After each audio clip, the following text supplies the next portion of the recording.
Welcome to the Wright Detectives of Old Time Radio from Boise, Idaho. This is your host, Adam Graham. In a moment, we're going to bring you this week's episode of yours truly, Johnny Dollar.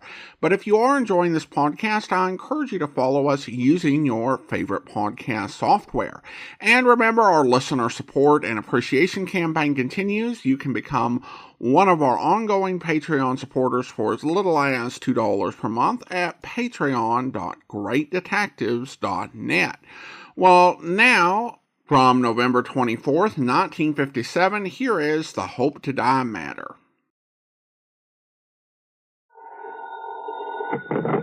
Johnny Dollar. Johnny, this is George Reed. Well, nice to hear from you, George. Especially when I have no assignment. That's fine. What's fine about it? No expense account to pad means how do I keep the wolf from the door?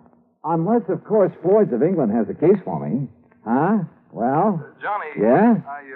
Well, a few weeks ago, you were kidding at the time. Oh, now, George, how could I ever kid you? I'll let that one go. Yeah, you better. The point is, you rather jestingly asked me if instead of selling life insurance... Oh, no. Don't tell me. I'm afraid so. I'm afraid the company is saddled with what you might call a death insurance policy. You mean living? Yes, John.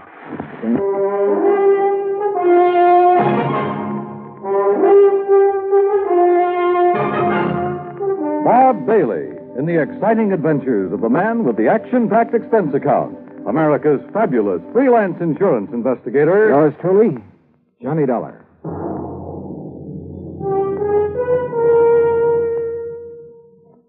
And now, Act One of yours truly, Johnny Dollar.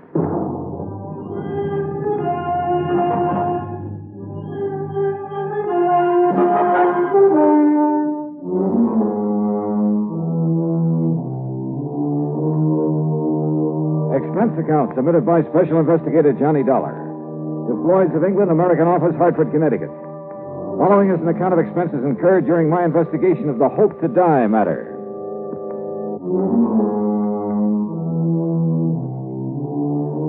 Expense account item 1, $1.10, taxi from my apartment to George Reed's office, where I found him pacing the floor and wearing an even more worried expression than usual. And believe me, that's something.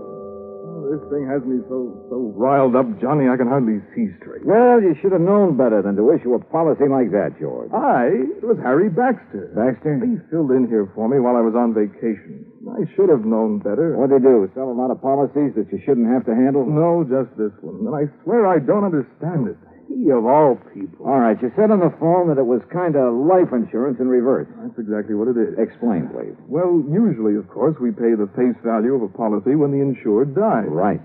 In this case, however, the company will have to pay the $250,000 if the insured doesn't die. $250,000? Yes. How under the sun can a man be crazy enough to issue a policy like that? John, you know how it is. The company prides itself on the fact we'll insure anything. Not only life and property and health and so on, but the voice of a singer, the feet of a dancer, hands of a pianist, even the dimples on the knees of a chorus girl. Yeah, and singing mice, an old alley cat, a sick whale. Of course, I can't say that Harry wasn't in position to do it, but, Johnny, you've got to help me. First, you better tell me who and why and what it's all about. That's just the trouble. I don't know. Well, then that's it. You don't know. I only got back here to the office this morning. I found our copy of the policy lying here on my desk. But if you don't even... Oh, look, I've handled some pretty screwy cases for you, George. Yes, but they've all finally made sense one way or the other. And, Johnny, we have paid you some very nice fees. You can't deny that. George. Tell me, have I ever questioned your expense account? But death insurance, it doesn't make sense. Have I? Insuring somebody against living. Have I? I'm sorry, but this time the answer is no. Listen, if you take this on, I'll okay your expense account without even reading it. Death insurance. Expense account unlimited. Johnny? George, there are some things even a conniving, chiseling, unprincipled rascal like myself won't even... Unlimited? Johnny? Okay, George, I'll take it. Act two of yours truly, Johnny Dollar, in a moment. Who among us has not hoped for a better life? Who has not had a desire to help stamp out disease and suffering among more unfortunate people throughout the world? Many have wanted to help, and many have done so. That sort of work is going on everywhere. Everywhere there is hope for freedom and a better life. Outstanding in this field of activity is Project Hope, which operates from a converted U.S. Navy hospital ship called, appropriately enough, the Hope. The good ship Hope carries out its mission of mercy in far eastern waters. Wherever doctors, nurses, dentists, sanitation, and public health experts are needed, the Hope steams full speed ahead and gives what help it can. In addition to giving medical aid, the staff of the Hope works with local doctors to acquaint them with the newest of medicines and medical procedures. At the same time, the staff of the Hope learns a great deal about the symptoms and the cures of diseases with which they have had no previous contact. When the Hope was in the United States Navy, it was called the Consolation, and it is certain that the people who now operate her will give both consolation and hope to those who are suffering. Consolation, hope, and a new life. For wherever the hospital ship Hope is anchored, its staff is to make emergency trips to scenes of disasters and epidemics. Their services include a wide variety of skills, from removing a tumor from a child's neck to putting a bandage on an old woman's cut finger. But most importantly, with the Hope comes friendship and understanding, good medicine for healthy freedom, which is the right of all men everywhere. And now, Act two of yours truly, Johnny Dollar, and the Hope to Die matter. Lloyds of England insure anything. At least that was their boast.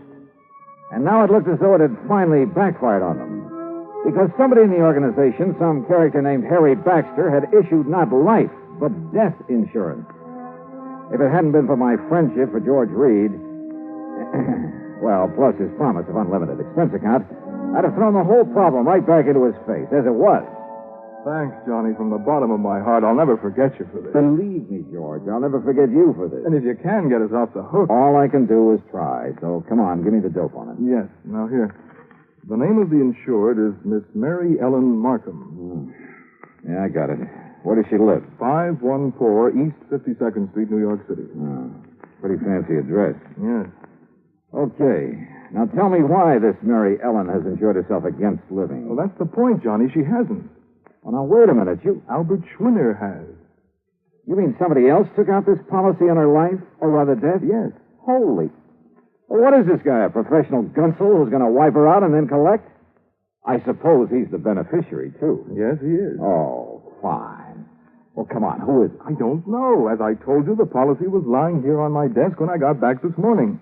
I do know this much about him. It's Dr. Albert Schwinner. Doctor? What kind? Well, those are the things you've got to find out. Who he is, what he is, why he's bought insurance against this woman's living beyond November 10th. The 10th? Well, that's only a few days from now. Oh, George, this gets worse and worse. Oh, if only Harry Baxter hadn't issued that policy. But he has. Oh, boy, you sure picked a dilly to fill in for you while you were away. Picked him? Well, what else could I do? After all, he never did anything like this before. You've known him before? Are you serious? Of course I have. Why, Harry Baxter... All right, now look. Time's a wasting and we haven't got much of it. I take it you want me to see if I can find some legal grounds for canceling this policy. Yes, immediately. Have you got an address on the beneficiary, this Dr. Schwinner? No, I've been so upset about this whole thing, I haven't even looked. And let me see. According to this, he lives at... What's the matter? Dr. Albert W. Schwinner, C.L. C.L. What kind of a doctor is that? I don't know. The address is 14327 E Street, Union City, New Jersey. C.L. Well, I'll soon find out. We're going to reach this Harry Baxter who sold the policy. In New York at the... here, I'll jot down the address. I still don't see how Baxter could get away with it. After all, when you consider his position... Here. He offered no explanation at all. Well, I'm afraid I didn't give him much chance. I practically threw him out of here. Oh, can't say that I blame you. And that's another thing. Look, Johnny, perhaps you can reason with... Oh, don't worry, George. He's number one on my calling list. I'll be talking to you. Expense account item 2785, fare to New York and taxi to Harry Baxter's address. A real snooty one over near Sutton Place. And people don't live in that joint unless they've earned or chiseled a lot of money from somewhere. In the case of Baxter, I suspected a big chisel. My suspicion was considerably heightened when he opened the door. His apartment was luxury from stem to stern. As for Baxter himself... Dollar? Of course, old boy. I've heard a great deal about you from my dear friend and colleague, George Reed. Dear friend, huh? Well, you say that as though you doubted it. Oh, I know. That's filling in for him while he was away. Well, I really should have done better for the old thing, but I've had so many social obligations to meet these past few months, and after all, one must keep up with those things. Oh, I'm sure one must. Well, I did so one policy, you know, a real dilly. Oh, that's the understatement of the week. I suppose I can't really blame him for being a bit excited about it, but he gave me no chance to explain why I assumed the policy. Why did you? Oh, now, really? Well? Well, I made it very clear to George that I would tell him when he calms down enough to be reasonable. Really, Mr. Dollar, he was in quite a tizzy. Brother, he still is. That's why he sent for me. But when he calms down, he'll be sorry he bothered you. Suppose you tell me why you issued that policy. You? No. What? No, I'll tell George when he's ready and when I'm ready. Oh, now, just a minute. And you may tell George I said exactly that. Goodbye, Dollar. You tell me, Baxter, right now. I'll do nothing of the sort. And what's more, since my plane for Europe is leaving shortly, I have no time to... Would you kindly remove your foot from the door? Not until I get an answer from you. Now start talking. If you can show some legal cause... Legal cause? And furthermore, your behavior at the moment constitutes trespass, illegal entry, call it what you like. And believe me, unless you leave here immediately, I shan't hesitate to ring up the police. All right. Now look, just tell me one thing. I must. What? What is your connection with the beneficiary of this policy? Dr. Schwinner? That's right, Albert Schwinner. But Albert happens to be a very close personal friend. Oh, I might have guessed as much. All right, then tell me this. No, I'm sorry, just one question. I've given the answer. Goodbye. Baxter. Are you hard of hearing? Look here now. Goodbye.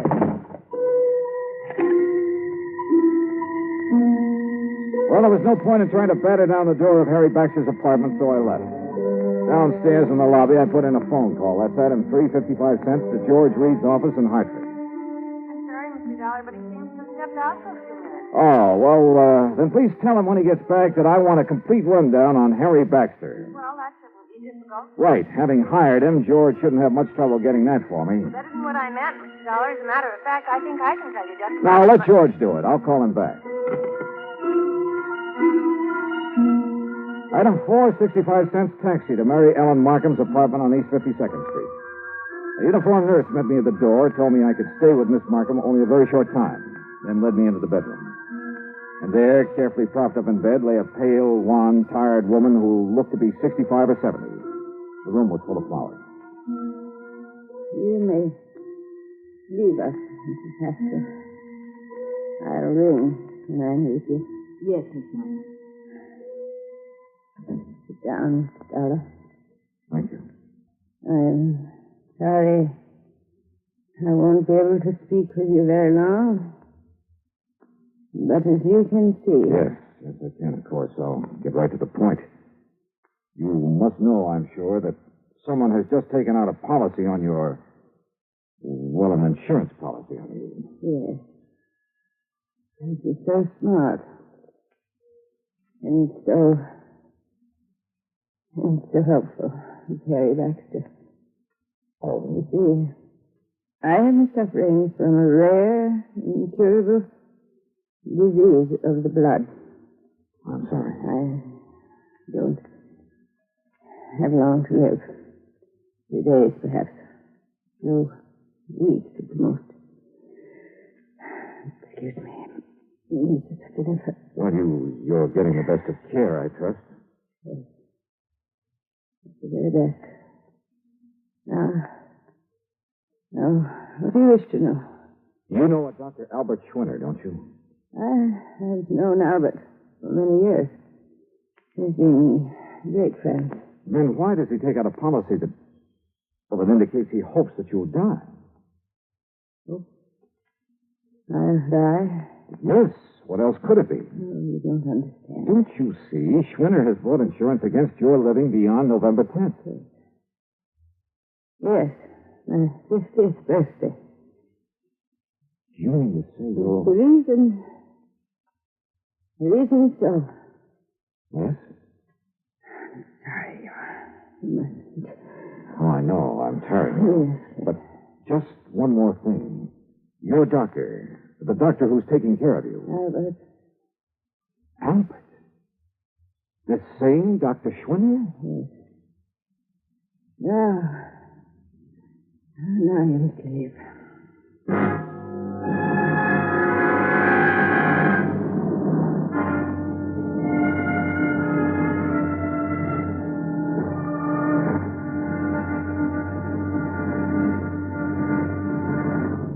Act 3 of yours truly, Johnny Dollar, in a moment.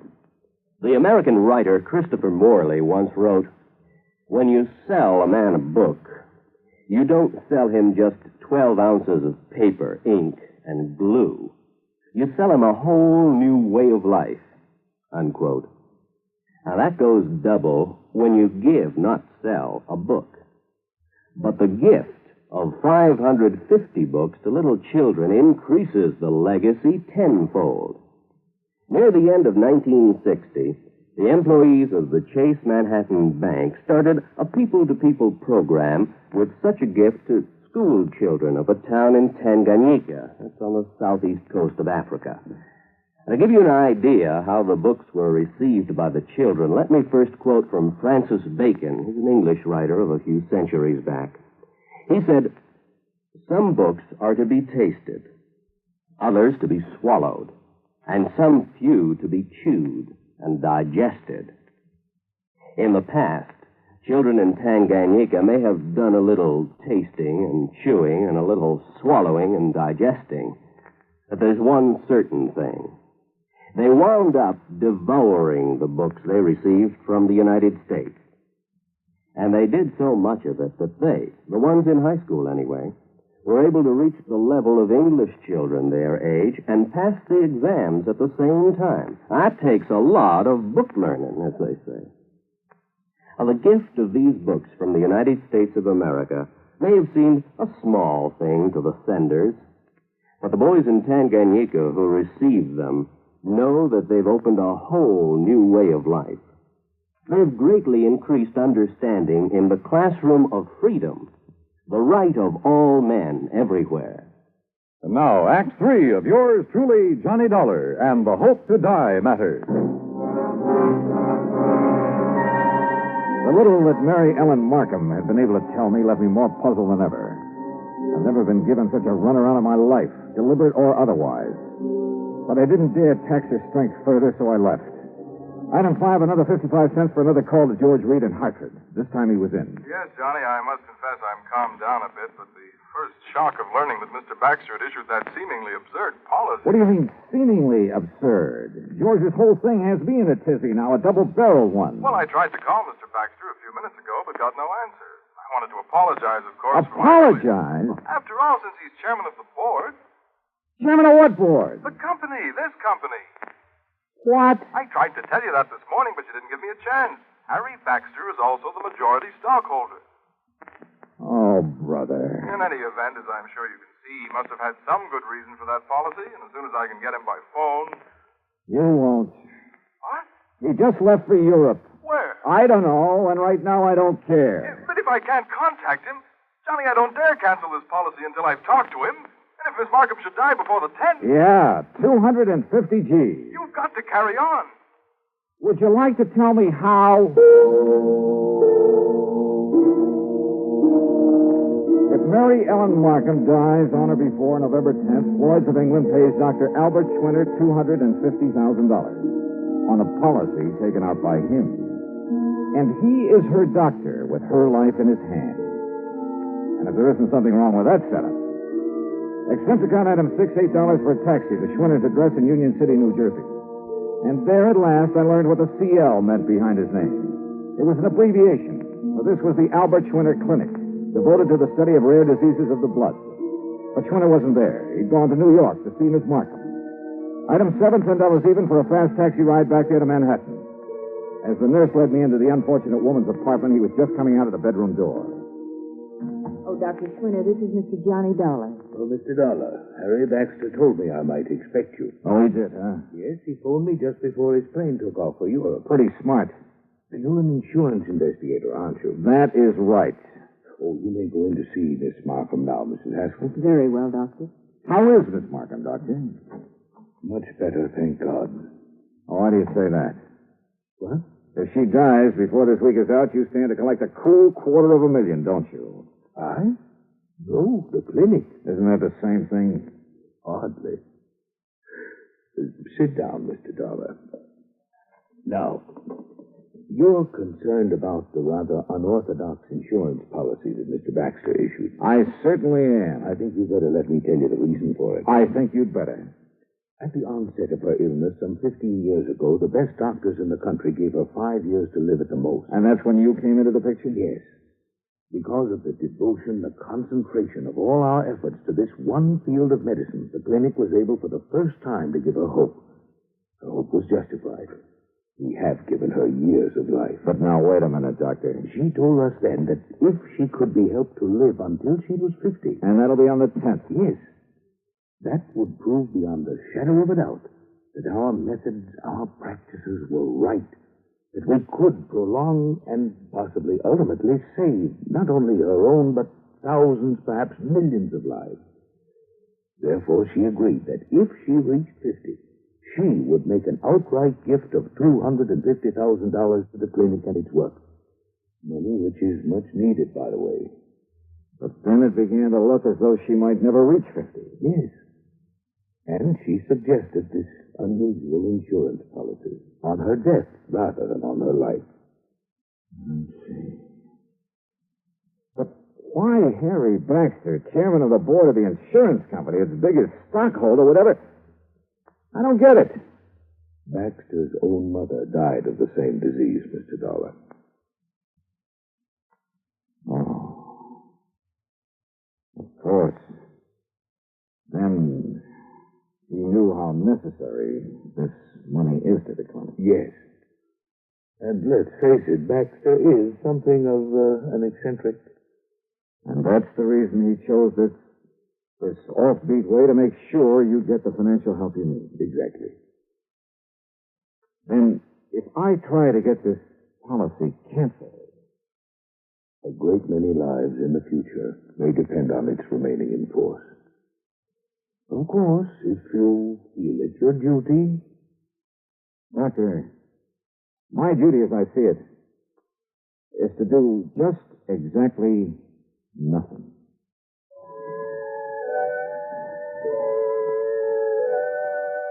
Mary Ellen Markham did live to see 50, but only for a few days. Just long enough to make her gift to the clinic. Harry Baxter and the company?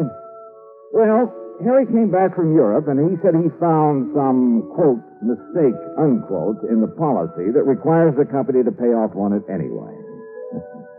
Eccentric? We should have more of them like that. Expense account total? Are you kidding? Yours truly, Johnny Dollar.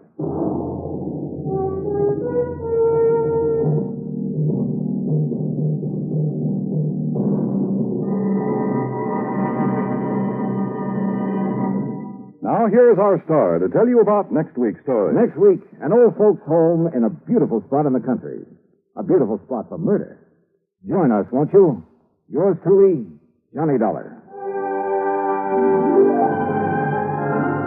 Yours truly, Johnny Dollar, starring Bob Bailey, originates in Hollywood. It is produced and directed by Jack Johnstone, who also wrote tonight's story. Heard in our cast were Virginia Gregg, Shirley Mitchell, G. Stanley Jones, Ben Wright, and Marvin Miller. Be sure to join us next week, same time and station, for another exciting story of yours truly, Johnny Dollar. This is Dan Cubberly speaking.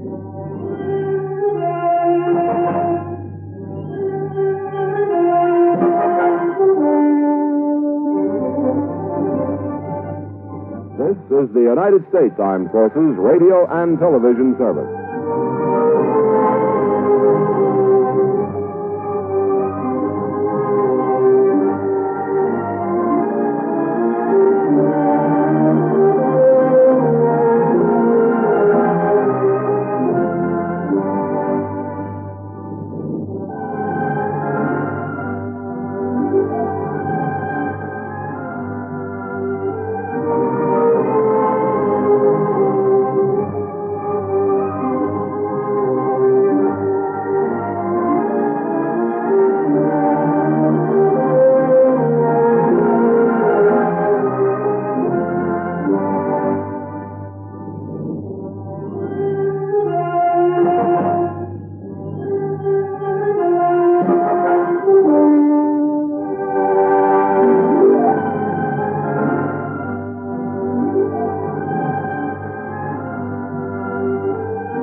Welcome back. I will say that this was actually a good mystery for Johnny to investigate, with circumstances that really made you wonder what's going on here.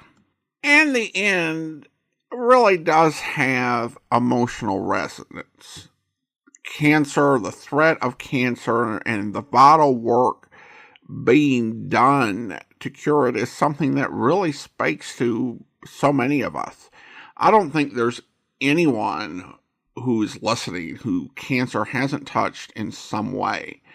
And it's good that there was a good heart behind this craziness. And I actually was thinking when I heard the PSA for the Hope, I kind of thought, okay, that might have been an unfortunate PSA to put on this particular episode. And I don't think that the military thought that deeply about which ones they chose. It's probably more like a process where these are the PSAs we're playing this week.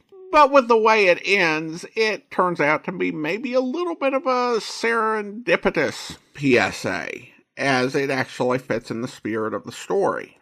That said, this is really a case that only happened because George Reed lost his temper on the chairman of the board of his company, and then he didn't tell Johnny. And I'm sorry, but the I tried to tell you thing is a nonsense excuse in this case. That the person who sold the policy is the chairman of the board and majority stockholder is headline news for an investigator. It's not a by the way thing you put in later in the conversation as he's starting out the door thinking he's got the information to go ahead and start investigating the case. And while I like a good eccentric as much as anyone else, and I'm probably a little bit eccentric, there's eccentricity and then there's business. And corporate philanthropy has been around a long time. And there really would have been an easier way to arrange a $250,000 donation without all the rigmarole of the insurance policy. And part of the problem with issuing very eccentric insurance policies is that insurance is a very regulated industry. Obviously, it was not as regulated in 1957 as it is today. But it's unlikely that there weren't some limits on the type of policies that an insurance company could issue. And while this guy might have been the majority stockholder, he wasn't the only one. And there are so many responsibilities, it really would have been better to find some other way to arrange the donation, but then again, I guess we wouldn't have had a story. All right, well, now listener comments and feedback. And I've got a comment here from Jake regarding the dial conversation we've discussed on the alkali mic matter. I've been enjoying your podcast for around 3 to 3.5 years now, with my favorite podcast being the Johnny Dollar episodes. The reason I indicated this particular episode is because although I usually zone out after the episode plays, I happened to perk up and take notice when you were mentioning the fact of someone learning to identify a phone number by the length of time that the phone took to dial the numbers. Somehow, through a freak happening during my time in either high school or college, I learned to dial numbers by hearing the clicks for a certain digit and clicking those little hang-up buttons that old phones had under the headsets. As I recall, you had to push the hang-up button once for digit 1 and twice for digit 2, and so on for each digit in the number you were dialing. You had to maintain a particular speed while doing this in order to have success in getting the number you were dialing to ring. This seemed like a cool bit of knowledge back in those days, and I'm quite sure that there were many others who figured it out. I don't know if it has any bearing on what you're referring to or not. When I heard you speaking of that, it brought back the memory of my little discovery. Probably not really interesting to some people, but you're mentioning how someone else made a discovery along the same lines. Maybe want to share that with anyone who thought it was interesting. Thank you for the podcast. I enjoy listening to the episodes while I'm falling asleep at night. Well, thank you so much. I appreciate the comment. And it is interesting to learn about because there were things that you could do with old rotary phones and old payphones until the knowledge became so widespread and the phone company found out. I did actually receive a phone call, and it was from a lady who was trying to call the voicemail number, which is through Google Voice, and for some reason I had the call forwarding on, so it came to my cell phone. And it came in the morning when I was not entirely ready. Well, I was not actually at all ready to receive phone calls. But she told me that when she was a child, she actually learned to tell what numbers were being dialed because each time it was dialed, you would hear a number of clicks. And the number of clicks would match the number being dialed. 50s. And I hope I covered the gist of that. This is what I get for turning call forwarding on for some reason. But I was able to confirm that there were phones that worked like that, but I actually couldn't find an example where I could hear the sound of it being dialed that way. I even watched some instructional films that were put out by companies like AT&T when rotary dials were first introduced, explaining how the dialing worked. And I didn't hear the phenomena she was talking about. Now, it does appear that there are different styles of rotary dials, and that a lot of the newer rotary dials were quieter. But I spent a lot of time watching rotary dial content on YouTube. My wife walked in and she said, "This looks like a rabbit hole." Well, maybe it kind of was. But probably after like the 15th video, I finally found someone that dialed a rotary phone. And I could kind of hear the clicks, and I heard what she was talking. So probably with louder dials that were prevalent in the late 1940s, it was probably easy for Charles Russell's Johnny Dollar to just be able to hear what number was being dialed. So I appreciate the comments on that. And the moral of the story is there is a lot of rotary dial content on YouTube for anyone who is curious or wants to hear that. And I even saw one person who got a rotary dial set up so that he could use it to enter the password to unlock his iPad. So it may have been a rabbit hole, but it was certainly a very interesting and educational one. Over on Spotify, regarding the model picture matter, John highlighted a comment from that episode, which was a favorite of mine, because he's a creep. That's why. And then on YouTube, Betsy comments on the same episode. Love the episode and the comments. Well, thank you so much, Betsy.